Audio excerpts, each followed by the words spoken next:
Student, কেমন আছো তোমরা? আশা করি খুবই ভালো আছো। আজকে আমরা কেমিক্যাল রিঅ্যাকশন এন্ড ইকুয়েশনের থার্ড ক্লাস করছি এবং এখানে প্রিসিপিটেশন রিঅ্যাকশন থেকে শুরু করছি। আগে আমাদের দুইটা ভিডিওতে টোটাল 6টা কেমিক্যাল রিঅ্যাকশন ডিসকাস করা হয়েছিল। আজকে আমাদের 7 নম্বর টপিক, এটা হচ্ছে প্রিসিপিটেশন রিঅ্যাকশন। আচ্ছা, শুরু করা যাক।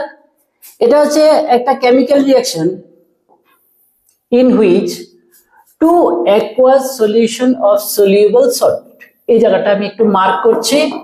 কি বললো? two aqueous solution of soluble salt। আমি দুইটা soluble salt নিচ্ছি, NaCl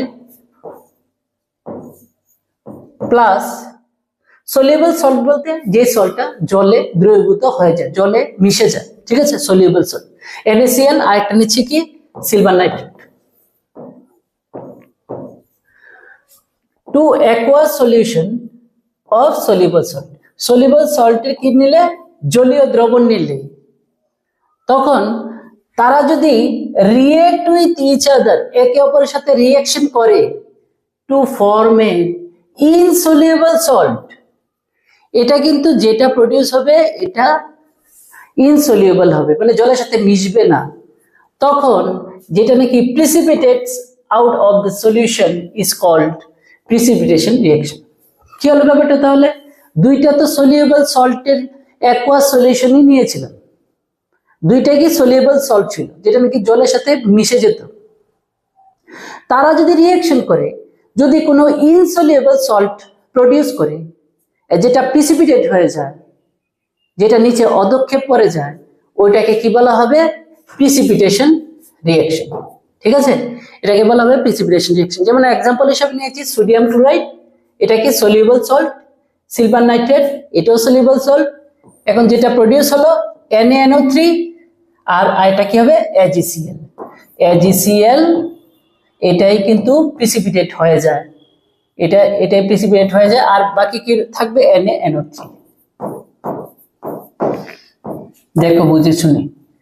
তাহলে প্রিসিপিটেশন রিঅ্যাকশন কি? দুইটা সল্ট রিঅ্যাকশন করবে, দুইটা সল্ট রিঅ্যাকশন করবে, যে সল্টগুলি সলিউবল, কিন্তু আফটার রিঅ্যাকশন যা প্রোডাক্ট আসবে ওটার মধ্যে কি হবে? ইনসলিউবল সল্ট হবে। ইনসলিউবল সল্ট ছিল কি সলিউবল সল্ট, বাট রিঅ্যাকশন করার পরে কি প্রডিউস হবে? ইনসলিউবল সল্ট, এবং প্রিসিপিটেট হয়ে যাবে। ওটাকে কি বলা হয়? Precipitation reaction. বাংলাতে বলে কি? অধক্ষেপণ বিক্রিয়া। ঠিক আছে, দুইটা দ্রাব্য লবণ হবে, এদের জলীয় দ্রবণ কি হবে? বিক্রিয়া করবে, এবং একটা অদ্রাব্য লবণ মানে ইনসলিউবল সল্ট কি হবে? প্রডিউস হবে। ঠিক আছে, আই হোপ বুঝতে পেরেছো প্রিসিপিটেশন রিঅ্যাকশন। এরপরে হবে কি? Neutralization reaction. Acid plus base, salt plus water. Simple ল্যাঙ্গুয়েজে যদি আমরা বলি তাহলে এটা অ্যাসিডের সাথে কি হবে? বেস রিঅ্যাকশন করবে, কি হবে? অ্যাসিডও থাকবে না, বেসও থাকবে না, হবে কি? সল্ট, আর সাথে কি হবে? ওয়াটার। যদি হয়ে যায় তাহলে এটাকে বলবো neutralization reaction, acid plus base. তাহলে নিউট্রালাইজেশন রিঅ্যাকশনের মধ্যে কম্পালসারি অ্যাসিড লাগবে, বেসও লাগবে। Acid plus base, acid plus ক্ষারক, লবণ প্লাস জল। অ্যাসিডের সাথে কি হবে? বেস রিঅ্যাকশন করতে লাগবে। আচ্ছা, এখন দেখা যাক রিঅ্যাকশনটা। The chemical reaction in which, আচ্ছা, an equivalent amount of, এটা আমি একটু পরে বলবো, একটু মার্ক করে রাখলাম। A chemical reaction in which acid react with আচ্ছা, আমি শুধু এতটুকু লিখছি, acid react with base, আর বাকিটা বলছি। the chemical reaction in which acid react with base and produces salt and water। বললাম না, অ্যাসিড আর বেস রিঅ্যাকশন করবে, সল্ট আর ওয়াটার প্রডিউস করবে। প্রডিউসেস সল্ট এন্ড ওয়াটার, সাথে আরেকটা কথা খুব important, neutralizing the acidic and basic properties. Acid আর বেসের যে প্রপার্টিগুলি থাকে এটা সম্পূর্ণ কি হবে, নিউট্রালাইজিং, মানে এটা সম্পূর্ণ কি হয়ে যাবে, শেষ হয়ে যাবে, ফিনিশ হয়ে যাবে। তখন এটাকে কি বলবো, নিউট্রালাইজেশন রিঅ্যাকশন। নিউট্রালাইজেশন মানে নিউট্রালাইজিং হবে, নিউট্রালাইজিং হবে। কোনটা নিউট্রালাইজিং হবে? Acid, the property of acid plus the property of base. Acid plus base, যাই অ্যাসিডের প্রপার্টি যাই বেসের প্রপার্টি থাকবে, বাট আফটার রিঅ্যাকশন এটা কি হবে, সম্পূর্ণ ভেনিশ হয়ে যাবে। অ্যাসিডের প্রপার্টি আর বেসের প্রপার্টি কি হয়ে যাবে, সম্পূর্ণ কি হয়ে যাবে, এটা কি হয়ে যাবে, রিমুভ হয়ে যাবে, নিউট্রালাইজ হয়ে যাবে, মানে কি শেষ হয়ে যাওয়া, ব্যালেন্সিং হয়ে যাওয়া। আচ্ছা, এখন আসি ইকুইভ্যালেন্ট অ্যামাউন্ট অফ, এটার মানে কি? মনে করো, মানে এটা একটা এক্সাম্পল দিয়ে বোঝালে মনে হয় ভালো হবে। মনে করো এখানে একটা কন্টেইনার আছে, এখানে একটা কন্টেইনার আছে, এখানে অ্যাসিড আছে, এখানে বেস আছে, মনে করো এতটুকু অ্যাসিড আর এতটুকু অ্যাসিড আর বেস কম হচ্ছে, মনে করো বেস হচ্ছে একটু বেশি ধরলাম, ঠিক আছে, এতটুকু আছে। এখন এটা এই দুইটা একটার সাথে একটা মিশালেই কি হয়েছে, সল্ট হয়ে যায়। অ্যাসিড প্লাস বেস কি বললাম, সল্ট প্লাস ওয়াটার হয়ে যায়, মনে করো। এখন তুমি এতটুকু বলা আছে, এতটুকুর সাথে এতটুকু মিক্স করতে লাগবে, তাহলে এই যে কোয়ান্টিটিটা, এটার রেসপেক্টে যে এতটুকু হলেই কমপ্লিটলি নিউট্রালাইজ হবে, তাহলে এটাকে বলবো ইকুইভ্যালেন্ট অ্যামাউন্ট। এখন এখানে বলা আছে এতটুকু কোয়ান্টিটির সাথে এতটুকু মিক্স করতে লাগবে, দেখা গেল এটার সাথে তুমি এর থেকে কম এটার সাথে মিক্স করেছো, তাহলে এটা ইকুইভ্যালেন্ট অ্যামাউন্ট হলো না। দ্যাট মিনস নিউট্রালাইজেশন রিঅ্যাকশনটা কমপ্লিট হবে না। তাহলে আই হোপ তোমরা বুঝতে পেরেছো। নিচে এটার ডেসক্রিপশন দেওয়া আছে, ইকুইভ্যালেন্ট অ্যামাউন্টটা মানে মিনিং কি এটা সম্পর্কে তুমি নিচে পাবে। আচ্ছা, এখন তাহলে আমরা কি বুঝলাম, এটা এমন একটা chemical reaction, in which equivalent amount of acid react with an equivalent amount of base. Equivalent amount is very important, এই কারণে ওই equivalent amount of acid এর সাথে তুমি যদি বেস অ্যাড করো, রিঅ্যাকশন যদি এটা রিঅ্যাকশন করাও, তাহলে কি হবে, প্রডিউস করবে কি, সল্ট এন্ড ওয়াটার, আর সাথে কি হবে, neutralizing the acidic and basic properties. Acid আর বেসের প্রপার্টি কিন্তু নিউট্রালাইজ হয়ে যাবে, ঠিক আছে। It is called neutralization reaction. I hope বুঝতে পেরেছো। একটা এক্সাম্পল, অ্যাসিড হচ্ছে HCl নিলাম আর সোডিয়াম হাইড্রোক্সাইড নিলাম, ঠিক আছে, অ্যাসিড আর বেস। অ্যাসিড তাহলে কি হবে acid plus base, salt plus water. তাহলে এখান থেকে Na আর Cl দিয়ে কিছু একটা বোঝা যাচ্ছে, আই হোপ, ঠিক আছে না? কি হবে, NaCl, সোডিয়াম ক্লোরাইড, এই হলো লবণ প্লাস ওয়াটার, হয়ে গেল NaCl plus H2।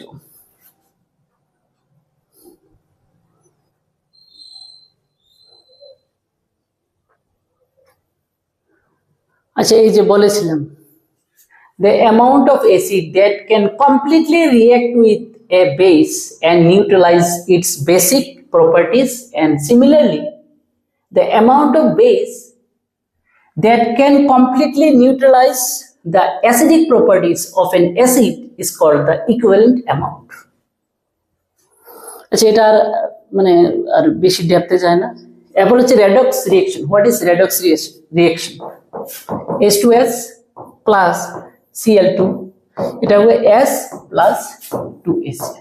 Redox reaction হচ্ছে the chemical reaction in which both oxidation and reduction occur simultaneously.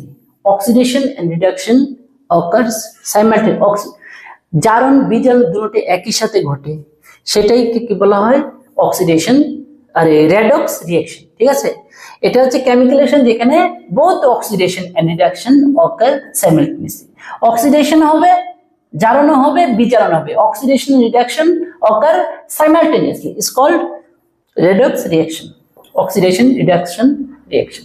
দেখো আমরা এখান থেকে যদি এখানে আসি তাহলে কি এখান থেকে রিমুভ হয়ে গেল হাইড্রোজেন। হাইড্রোজেন কি হয়ে গেল? রিমুভাল। হাইড্রোজেন রিমুভাল হয়ে গেল। হাইড্রোজেন রিমুভালে কি হয়? হাইড্রোজেন রিমুভ লিখি, ঠিক আছে। হাইড্রোজেন রিমুভ, হাইড্রোজেন এখান থেকে রিমুভ হয়ে গেল, তাহলে কি হবে? হাইড্রোজেন রিমুভ হলে কি হয়? অক্সিজেন এড অক্সিডেশন, এটার সাথেই ছিল হাইড্রোজেন কি রিমুভ, তাহলে এটা হবে অক্সিডেশন। আগের ক্লাসগুলি একটু ভালো করে পরে এটা দেখো, একদম ইজি হয়ে যাবে। এটার সাথে কি হয়েছে? এখানে Cl ছিল, এখানে তো H ঢুকে গেল, তাহলে মানে কি হাইড্রোজেন এডিশন। হাইড্রোজেন যদি অ্যাড হয় তাহলে কি হবে? রিডাকশন।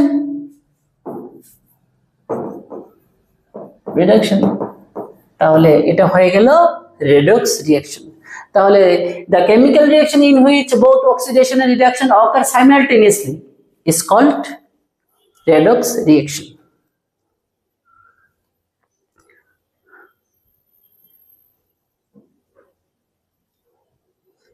এরপর দেখো এটা অনেক অনেক ইজি, ইম্পর্টেন্ট আছে।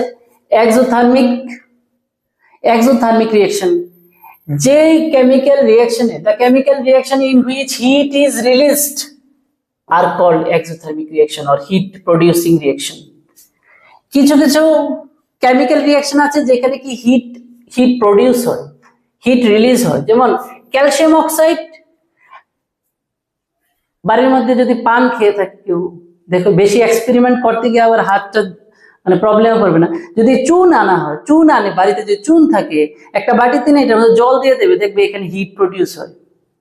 ঢেকে দিও না, ঢেকে দিলে পরে বেশি প্রেসার ক্রিয়েট হলে মানে ব্রাস্ট হয়ে যেতে পারে, ঠিক আছে। তাহলে চুনের মধ্যে ক্যালসিয়াম অক্সাইডের মধ্যে যদি জল দেওয়া হয়, মানে চুন, ক্যালসিয়াম অক্সাইড মানে চুন, মানে শক্ত চুনটা, এটার মধ্যে যদি ওয়াটার ঢেলে দাও তাহলে দেখবে এখানে অনেক হিট প্রডিউস হয়। তাহলে এটাও কিন্তু একটা এক্সোথার্মিক রিঅ্যাকশনের এক্সাম্পল, কারণ এখানে কি হিট প্রডিউস হচ্ছে। তাহলে হিট যদি প্রডিউস হয় এক্সোথার্মিক রিঅ্যাকশন, ঠিক আছে। ক্যালসিয়াম অক্সাইডের সাথে ওয়াটার দিলে ক্যালসিয়াম হাইড্রোক্সাইড প্লাস হিট। আরেকটা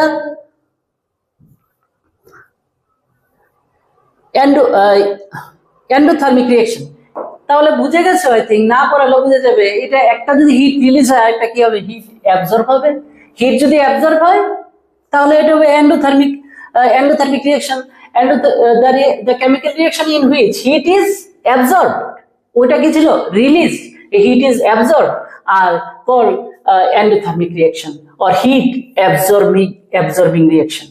দেখো sulfur vapor is passed over red hot carbon. কার্বনটাকে একদম গরম করে লাল করে নিয়েছো, তার মধ্যে যদি সালফারের বাষ্পটা যদি এটার মধ্যে পাস করো তাহলে কি হবে? যেমন CO2 carbon dioxide, CS2 carbon disulphide produce হবে।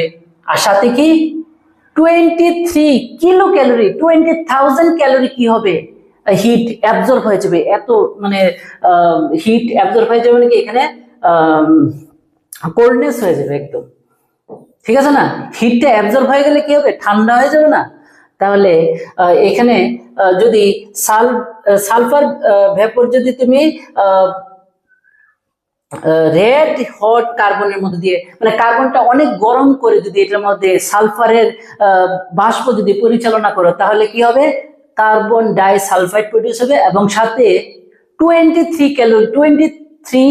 কিলো ক্যালোরি মানে 23,000 ক্যালোরি হিট কি হবে? অ্যাবজর্ব হয়ে যাবে। তাহলে এন্ডোথার্মিক রিঅ্যাকশনও হয়ে গেল। আচ্ছা, এখানে আরেকটা কোশ্চেন আছে, why respiration considered a type of exothermic reaction? রেসপিরেশনে কি হয়? রেসপিরেশনে যে রিঅ্যাকশনটা দেখো, গ্লুকোজ কি হয়? গ্লুকোজটা ভেঙে কার্বন ডাইঅক্সাইড প্রডিউস হয়, ওয়াটার আর এনার্জি প্রডিউস হয়। এখন শিখেছি যে কেমিক্যাল রিঅ্যাকশনে এনার্জি কি হয়, রিলিজ হয়। The chemical reaction in which heat is released is called exothermic reaction. তাহলে রেসপিরেশনও কি হয়, গ্লুকোজটা কি হয়, ভেঙে কি হয়, কার্বন ডাইঅক্সাইড, ওয়াটার আর এনার্জি, হিট এনার্জি কি হয়, রিলিজ হয়। তাহলে হিট প্রডিউস হলো মানে কি, এক্সোথার্মিক রিঅ্যাকশন।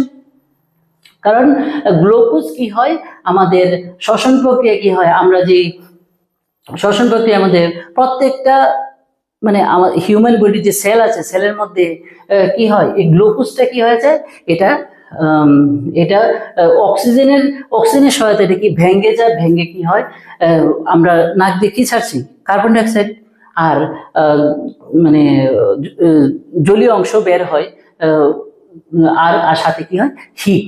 এখানে মেইন পয়েন্ট যেটা হচ্ছে কি হয়, হিট কি হয়, রিলিজ হয়, হিট কি হয়, রিলিজ হয়। তাহলে এটা কি হবে, এক্সোথার্মিক রিঅ্যাকশন। আরেকটা decomposition reaction called the reverse of combination reaction. এটাকে কিভাবে তুমি বর্ণনা করবে, দেখো। In decomposition reaction, a single reactant breaks down into two or more products. একটা সিঙ্গেল রিঅ্যাক্টেন্ট, এখানে যেমন 2-3টা প্রোডাক্ট আছে, এরকম 2 or more than 2 প্রোডাক্টে কি হবে, এটা কি হবে, ডিকম্পোজ হয়ে যাবে।